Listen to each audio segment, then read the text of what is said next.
Welcome to the Sales Lab. How would you define technical sales?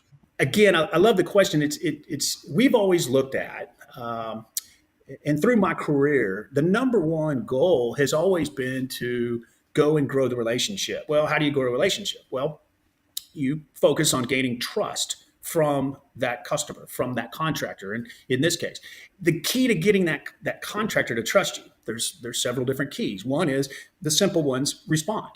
They want a response time, and that response time has got to be quick. That's simple. We know that.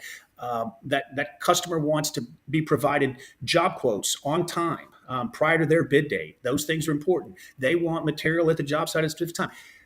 But if you really want to gain trust with a customer, it's the knowledge you have. It's the knowledge you provide. It's the quick answers. It's they trust you because you know the right answer when they call you. Again, none of us know everything. I'm still learning today after 30 years in this business. But I know where to go to get the answer if it's something I don't know. And that's really what they want. So that's where the technical piece of it comes in. And it's knowing who to call. It's knowing what manufacturers to call. It's understanding the product and be able to answer questions about the product when they call you.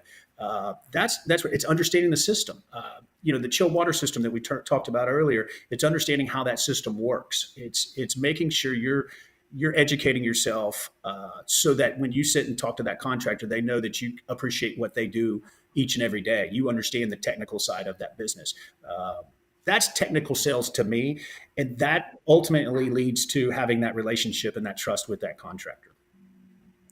Absolutely. Well, sometimes when we are talking about trust, we try to kind of divide it into a couple different notions, right? I mean, one is, does the person care? Are they empathetic? Or are you of the type of character that I should trust you? But that's not enough. That's important. But the other piece is, are you competent? Are you capable? Are you're going to, you want to help. You say you're going to help. You want to provide value. Do you know how? Do you have the experience? Do you have the expertise? If we run into some problems, are you going to be able to help me troubleshoot? If you can't do those things, then it doesn't really matter if I think you're like a really good, kind-hearted person, that you really have my best interest in mind. The world is full of good intentioned people who are capable, right? So that's no good. So what I'm hearing is, you have the knowledge and the ability to deliver on the value that you're promising, right? Absolutely. And that's also what I heard when you're saying, you sell to the contractors, but then you show up to the job site after you've been awarded the business. Why? Well, because it's your thing on display, and you got to make sure that the value's delivered, right?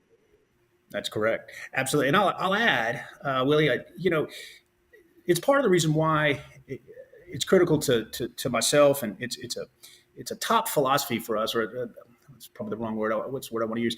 It's a top requirement in our business that our people that are in the early career stages, that they have a training from the ground up. They have a hands-on training. So as we bring people into our company, it's everybody, including myself. When I started, you start in the warehouse and you spend time in the warehouse so that you can learn the processes. You can learn how the product flows in and out of our warehouse so that you can start to learn the actual product and the features and benefits of those products. And today we have over 30,000 SKUs sitting in an individual warehouse. So it's critical that our people get that opportunity to be educated and trained properly, so that when they are and they do move up and they do have let's call it a customer facing role at that point, that they can speak intelligently with that customer about those features, about what the product, what it does, where it can help them.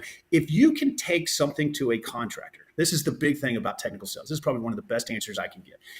If you can add value to a contractor by going in and offering them a different idea that will either help the job go quicker, save them some labor dollars, or even just provide a better system overall, you've captured that customer at that point in time. And so it's critical that we educate, train, and learn so that we understand those systems and those products.